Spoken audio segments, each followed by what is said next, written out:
This is how you generate a grid sphere inside After Effects. Got a new composition, right click, new solid, black, go to effect, generate grid. Change the size from corner point to the width and height sliders. Change the width to 100, the height to 90, and then keyframe the anchor point on frame number 1, go to the end of the timeline, and then shift it along the x-axis. Just scroll, apply CC sphere. Change the renderer from full to outside. In the shading menu, change the ambient to 200. We can also just increase the radius to bring it up.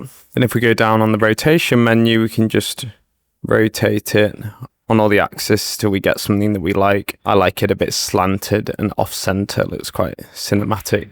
Right click on the layer, go to layer styles, and go to stroke. You can customize the color. I'm going to go with sort of like a hologrammy pale blue. Add an effect called VR digital glitch, and it creates this cool sort of fizzling effect.